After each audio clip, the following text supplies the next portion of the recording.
উনি কিন্তু আমার ট্রান্সক্রিপ্ট গুলো দেখেছে। As I see in the transcript of records this subject included, মানে এই সাবজেক্ট গুলো কিন্তু আমার ওখানে ইনক্লুডেড ছিল ট্রান্সক্রিপ্টে। তো it is all has information.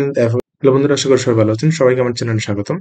তো আজকে আমি যে বিষয়টা নিয়ে ভিডিও বানাচ্ছি সেটা হচ্ছে প্রি অ্যাসেসমেন্ট। প্রি অ্যাসেসমেন্টটা হচ্ছে কি, আপনি বিভিন্ন এজেন্সিতে গেলে দেখবেন আপনাকে বলে কি আপনি এই সাবজেক্টের জন্য এলিজিবল কিনা সেটা আমাদের জানা লাগবে। এর জন্য হয়তো বা আপনার থেকে অনেক সময় অনেকে টাকাও নেয়, আমি সবার কথা বলতেছি না। তো এই জিনিসটা আসলে কিভাবে করে, তো আজকে আমি ফার্স্ট টু লাস্ট আপনাদেরকে একদম ইন ডিটেলস বুঝিয়ে দেওয়ার চেষ্টা করব। সেটা হচ্ছে প্রি অ্যাসেসমেন্টটা কিভাবে করে। আপনি আপনার সকল ডকুমেন্টস ইউনিভার্সিটিতে পাঠাবেন মেইলের মাধ্যমে। সেখান থেকে ইউনিভার্সিটির প্রফেসর বা যিনি আছেন, যিনি এই বিষয়গুলো দেখাশোনা করেন, উনি আপনাকে জানিয়ে দেবে কি হ্যাঁ তুমি এই কোর্সে অ্যাপ্লাই করার জন্য এলিজিবল। ঠিক আছে, সেক্ষেত্রে কি হয়, আপনি যদি এলিজিবল না হন, আপনি শুধু শুধু অ্যাপ্লাই করে 100-150 ইউরো আপনার নষ্ট হয়ে গেল, সেই জিনিসটা বেঁচে যাবে। ঠিক আছে, আর যদি আপনার যদি কোনো ডকুমেন্ট যদি থাকে, আপনার যদি কোনো ডকুমেন্ট যদি প্রয়োজন থাকে, ঠিক আছে, সাপোজ মনে করেন আপনি এমনকি আমি অনেক জায়গায় দেখছি আইএলটিএস রিকোয়ারমেন্ট 6.5, কিন্তু আমি ওদেরকে সব ডকুমেন্ট সাবমিট করার পরে তারা আমাকে 6 দিয়ে অ্যাকসেপ্ট করে নিয়েছে। এরকম আমার কাছে অফার লেটারও আসছে। তো আমি এটা আপনারা বিলিভ করতে পারেন। ঠিক আছে, তো সেই জন্য হচ্ছে কি এই জিনিসগুলো আসলে করলে ভালো। ঠিক আছে, তো এখন কিভাবে করবেন সেই জিনিসটার জন্য আজকে হয়তো আমার একটু নেট একটু স্লো, তো আমি দেখানোর চেষ্টা করতেছি। ঠিক আছে, তো সাপোজ মনে করেন আমি এখন ইউনিভার্সিটি অফ জিওরে আমি জিওরে অ্যাপ্লিকেশন করব। তো এখন জিওরে অ্যাপ্লিকেশন করার জন্য আমার এখন কি কি করা লাগবে, সরি প্রি অ্যাসেসমেন্টটা করার জন্য এখন আমার কি করা লাগবে। ঠিক আছে, আচ্ছা আমার সাথে থাকুন একটু। সাপোজ মনে করেন আজকে আমি এমএসসি ইন মার্কেটিং এর মধ্যে অ্যাপ্লিকেশনটা করতে চাচ্ছি। এখন আমি অ্যাপ্লিকেশন করার আগে এখন আমি আমার অ্যাপ্লিকেশনটা আসলে একটু আমার সার্টিফিকেট আমি এলিজিবল কিনা, আমি যেহেতু অন্য ব্যাকগ্রাউন্ড থেকে আসছি সেক্ষেত্রে আমি এলিজিবল কিনা, এই জিনিসগুলো জানানোর জন্য আমি এখন কি করব, প্রত্যেকটা আপনার ইউনিভার্সিটি পোর্টালে আপনি যে বিষয়ে অ্যাপ্লিকেশনটা করতে যাচ্ছেন প্রত্যেকটা একজন একজন করে প্রোগ্রাম কোঅর্ডিনেটর থাকে, মেন্টর থাকে, এই জাতীয় একজন থাকে। ওখানে কন্ট্যাক্ট অথবা আপনি কন্ট্যাক্টে গেলে এগুলো পেয়ে যাবেন। ঠিক আছে, যেমন আমি এই প্রোগ্রামের জন্য এখানে প্রোগ্রাম মেন্টরের ইমেল আইডিতে দেওয়া আছে। তো আপনি কি করবেন, ইমেল আইডিতে কপি করবেন, কপি করার পরে আপনি একটা মেল লিখবেন। তো মেলটা কিভাবে লিখবেন সেটা আমি দেখিয়ে দিচ্ছি। উপরে আপনি সাবজেক্টে লিখবেন কোয়ারি অ্যাবাউট দ্য অ্যাপ্লিকেশন লিখবেন। ঠিক আছে, তারপর লিখবেন কি আপনি ইউনিভার্সিটির যে প্রফেসর আছে যদি নাম জানা থাকে, অথবা গুগলে সার্চ দিয়ে বের করে নেবেন আপনি ছেলে নাকি মেয়ে। ছেলে হলে স্যার বলবেন, আর মেয়ে হলে ম্যাডাম বলবেন, আর নাহলে কোনো সমস্যা নেই, গুড মর্নিং অথবা গুড ডে লিখে দিবেন। তারপর লিখে দিবেন আপনি আপনার যদি ব্যাচেলার থাকে আই হ্যাভ এ ব্যাচেলার, অথবা আপনি যদি মাস্টার্স থাকে I have a masters in accounting and bachelor in business studies. আমার এলটিএস স্কোর হচ্ছে এত, আমি এই জায়গায় কাজ করছি।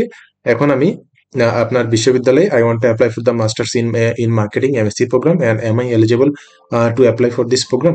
তখন নিচে অ্যাটাচমেন্ট, এই অ্যাটাচমেন্টটা কিভাবে দিবেন, আপনার কাছে কিন্তু কেউ অ্যাটাচমেন্ট চাই নাই, তাও আপনি অ্যাটাচমেন্ট দিয়ে দিবেন। অ্যাটাচমেন্টে কি কি দিবেন, আপনার ইউরোপাস সিভি দিবেন, আপনার আইএলটিএস সার্টিফিকেট দিবেন, তারপর আপনার যদি জব এক্সপিরিয়েন্স থাকে এবং আদার্স সার্টিফিকেট থাকে, সেক্ষেত্রে কি করবেন, আপনি জব এক্সপিরিয়েন্স এবং আদার্স সার্টিফিকেট গুলো একটা পিডিএফ এর মধ্যে আপনি সবগুলো মার্জ করে ফেলবেন। সেটা আপনি যদি মোবাইলের ক্যাম স্ক্যানার আছে না, ক্যাম স্ক্যানার দিয়ে চাইলে করে এই জিনিসটা এই কাজটা করতে পারবেন। ঠিক আছে, এই কাজটা করবেন। তারপর আপনার সার্টিফিকেট গুলো আপনি যখন সবগুলো কি করবেন, এসএসসি আপনার ব্যাচেলার যদি থাকে সেক্ষেত্রে তিনটাকে একটা পিডিএফ এর মধ্যে, যদি মাস্টার্স থাকে সেটা অ্যাড করে দিবেন আপনি একটা পিডিএফ এ, যাতে ওনার জিনিসটা আপনার আলাদা আলাদা সার্টিফিকেট দেখার জন্য আপনার ওনার আলাদা আলাদা কি ফোল্ডার ওপেন করতে না হয়, বা আলাদা আলাদা ক্লিক করানো, ওনার জন্য যত জিনিসটা ইজি করা যায় আপনি করে দিন।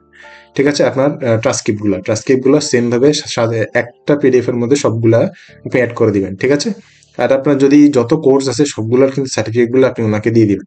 আপনার দিতে তো কোনো টাকা পয়সা খরচ হচ্ছে না। ঠিক আছে, আপনি দিয়ে দিন। তো সাপোজ মনে করুন আমি কিন্তু এই সেম ভাবে লিখে পাঠিয়েছি, একদিন পরে ওরা আমাকে ফিরতি মেল দিল। তো ফিরতি মেলে উনি আমাকে জানালো কি, the marketing programme MSc is ideal for the student who have already started basic subject such as microeconomics বা অন্যান্য সাবজেক্ট। তো as I see it in the transcript, উনি কিন্তু আমার ট্রান্সক্রিপ্ট গুলো দেখেছে। As I see in the transcript of records this subject included, মানে এই সাবজেক্ট গুলো কিন্তু আমার ওখানে ইনক্লুডেড ছিল ট্রান্সক্রিপ্টে। তো it is all has information, আমার ওখানে উনি আমার এগুলো দেখার পরে বলতেছে কি, it has all the information of formal education and academic requirements of this application. We can accept, ওনারা কি করবে, সেলফ ফান্ডেড স্টুডেন্টদেরকে অ্যাকসেপ্ট করবে। ওনাদের ওয়েবসাইটের থ্রুতে, ঠিক আছে। আর যদি আপনি স্কলারশিপের জন্য করতে চান সেক্ষেত্রে তো আপনার সেটা তো আলাদা প্ল্যাটফর্ম দিয়ে যেতে হয়, ঠিক আছে। উনি আমাকে কি করছে, ওনার কিন্তু এটা কোনো প্রয়োজন ছিল না, উনি কি করছে আমাকে সবগুলার স্কলারশিপের যা যা এখন আছে গভর্নমেন্ট বা হাঙ্গেরিতে ওই সাবজেক্টের স্কলারশিপ যা যা আছে উনি সবগুলো লিস্ট কিন্তু আমাকে দিয়ে দিল, ঠিক আছে। আমি কিন্তু এখন কি সম্পূর্ণ একটা নিশ্চিত হয়ে গেলাম যে আমি এই প্রোগ্রামের জন্য এলিজিবল, আমি ইজিলি অ্যাপ্লাই করতে পারতেছি, আমার চান্স পাওয়ার সম্ভাবনাটা কিন্তু অনেকটাই বেশি, ঠিক আছে। এইভাবে চাইলে আপনারা প্লেসমেন্টটা নিজে নিজে করে নিতে পারেন। আপনি সেক্ষেত্রে কারো সাহায্যের আসলে কোনো প্রয়োজন নাই। আর আমি যতটুকু দেখলাম দেশের বাইরে যত ইউনিভার্সিটি আছে ওদেরকে মেল দিলে ওরা খুব ভালো মতো রেসপন্স করে, কোনোদিন এমন দেখলাম না এমনকি 1 মাস পরেও তারা আমাকে মেল দিবে, মেল দেওয়ার পরে আমাকে আমাকে রেসপন্সটা করে অন্তত, ঠিক আছে।